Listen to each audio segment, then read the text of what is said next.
We're not looking for seat fillers. We're not looking for people who are just wanting to ride around and collect a check and wear a badge.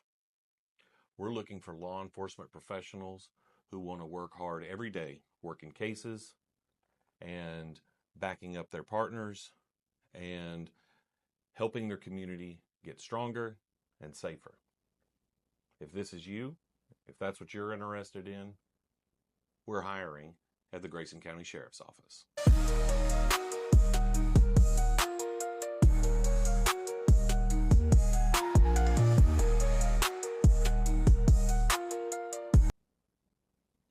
Welcome back to the Grayson County Sheriff's Office podcast. I'm Lieutenant Jeremy Cox, and joining me today is the Patrol Division Commander, Lieutenant Ryan Miller. Thank you. Appreciate you having me back on. Absolutely. Always good to talk about who we're looking to bring on and what kind of officers we're looking for to put on the star badge. Absolutely. So, let's get down to it. This isn't the kind of agency where you just show up and ride around and maybe answer a few calls and go home. No, definitely not. We're looking for deputies and current officers that want to be deputies that want to go above and beyond. We can. It's pretty easy to find an officer that can drive around and answer a call and then that's all they do. But we're looking for the ones that want to be better, that are out turning over every stone and trying to find, criminal elements and make the community safer and better. So I think of terms like proactive. We say that a lot here, right? Yes. And so maybe if you're maybe you are a currently licensed officer, or maybe it's someone in the academy. Proactiveness, what does that even mean, right? What does it mean to be proactive on patrol? Well, it's when officers, like I said, all of them can answer a call, but the proactive officers will go above and beyond on the calls. They'll go, and then even more importantly, between the calls, they're out looking for the criminals. They're out, the easiest way to catch criminals when they're in transit, and that's the officer that we want to go out and finding them in transit and finding the information and going to their house, and if they have outstanding warrants, and bringing them to the jail, and just gaining intelligence, but looking for drugs and just criminals in general. So, when you think about a patrol deputy who's out on patrol, we divide our areas up into sections, or I think that's what we call them. Yes, sections. And so, you want someone who's going to definitely take ownership of their section. And so when you talk about ownership, that's not just being, in charge of the place where you work, right? Taking ownership of your take-home car, right? Correct. Keeping it clean. But then also taking ownership of your area, getting to know your area, getting to know the high crime areas that may fall within your patrol section, but then the whole county as well. Correct. Yeah. Know what's normal, so when the abnormal hits, it stands out. So yeah. So here at the sheriff's office, you want a patrol deputy who's going to almost have a sense of leadership, right? A leadership for the community. And, that's what we expect out of the patrol deputies. But you also think about the leadership that is at the organization. What type of leadership do we have here at the sheriff's office? Yeah, that's correct. I mean, when you have a sheriff like Tony Benny and a chief deputy like Brad Oliver, I mean, they're not asking us to do anything they didn't do as ranger. Both of them as rangers. I mean, they were both hard chargers. I know I worked here when Sheriff Benny was a ranger here, and he was the same way. Like they punched that time clock, and they didn't stop until, well, they probably never stopped actually. I mean, I don't think Chief Oliver ever slept either. So yeah. But yeah, so they've got our bags. This is what, I mean, that's the only way of policing that they know how to do. So that's what they expect, and they definitely support it. So, and so when you have that type of leadership that's what they know is hard charging, professional law enforcement.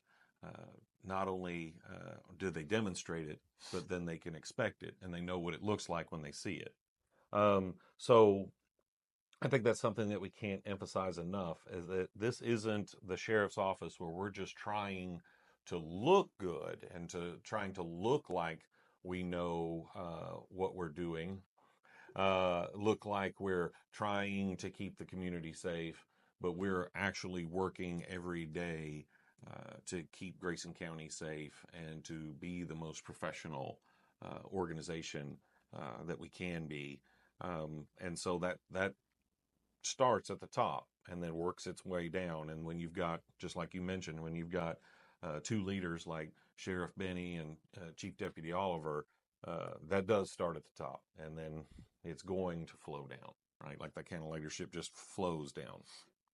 Correct. Yeah, that's I mean, it's like I said, that's the standard they held themselves to, and so the last thing you want to do is let either one of those two down. So Yeah. So let's talk directly to someone who may be listening here. They're wondering, what it is that what we're looking for here, and we can't say that enough. But also, maybe they're the person who's working for an agency. Maybe they're already at an agency.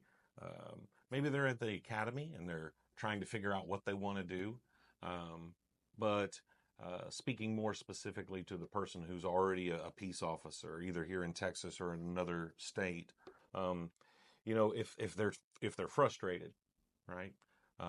You feel like your organization, the leadership is more worried about their upward trajectory than the trajectory of the organization as a whole.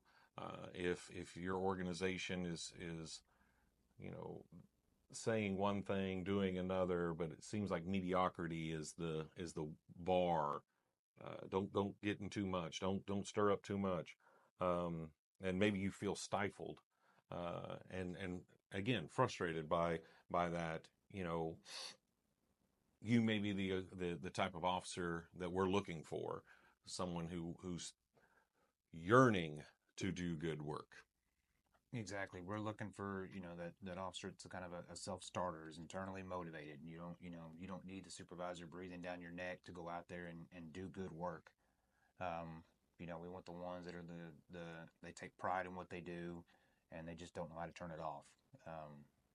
We'd much rather have to say, pull on the reins rather than use the spurs, as the Exactly. chief and sheriff will say. So, but also treats it like a profession and believes in studying and getting better and better as you progress in your career. I mean, we've both been doing this over 20 something years. Yes. And we still learn stuff every day. So, Every day. but that's the culture we're growing here. And so, we're not expecting perfection, right? Uh, we're expecting effort. Because understand, like we have a fairly robust training budget here, and so we train our deputies.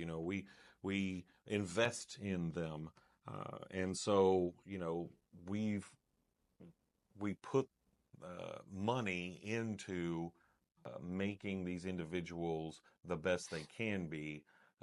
But what they have to do is they have to want it, Oh, right? exactly. That's one thing we can't train into somebody is you wanting it. If you're out chasing the next biggest check, then you're probably not what we're looking for. We want that person that is here to do really good police work, great police work. Not. I mean, any agency can have warm bodies in a car to burn up gas and just go call to call, and really not much in between. So, if you, if you're self motivated and you want to come in and work with other self motivated officers, then we're the spot for you. Yeah, definitely. So here's the deal. We're hiring right now. We're looking for patrol deputies, but we're not just taking anybody. Let's just start there. Okay. So, like I said before, we're looking for either individuals who are already Texas licensed peace officers, or, like I said, maybe you're in an academy and you're about to be licensed, but you could also be an out of state officer. You're working somewhere else in another state, but you could challenge the state test and come to work here in a relatively short amount of time. and you meet those qualifications. You're self-motivated. You're wanting to do, hungry to do real police work. If that's you, then we may have a spot for you here in our patrol division, because you know you want to work for an agency where seriousness and professionalism are rewarded. Correct. Yeah, and I mean we're not just saying it. If you're interested, go visit GCTXSO.com. I guess I should slow that down, but it's GCTXSO.com. Look over the prerequisites. Send in that initial application, but even more importantly is come do a ride out. Talk to our guys. We're not that way. We're not just telling you. They'll tell you. The culture we're building it's fun. It's not work if you enjoy coming to it every day. So. That's a very good point. The ride along, speaking with the deputies that you could be working shift with, and you're right. It's not necessarily like work if you enjoy doing it. So, thanks again, Ryan, for being on the podcast and talking about this topic here. No, appreciate you having me again. All right, so that's pretty much going to cover it for today, Grayson County. You know what? This law enforcement profession, it's not for everybody. So that being said, if it is for you, or if you know somebody and you think they have what it takes to work for the Grayson County Sheriff's Office, send them to that website at GCTXSO.com and have them look over and see if this could be their place. But thanks again for joining us here on the podcast. Don't forget that you'll find us every Thursday here at 9 a.m. Don't forget to like, subscribe, and follow. Share with your friends. And most importantly, Grayson County, as always, stay safe.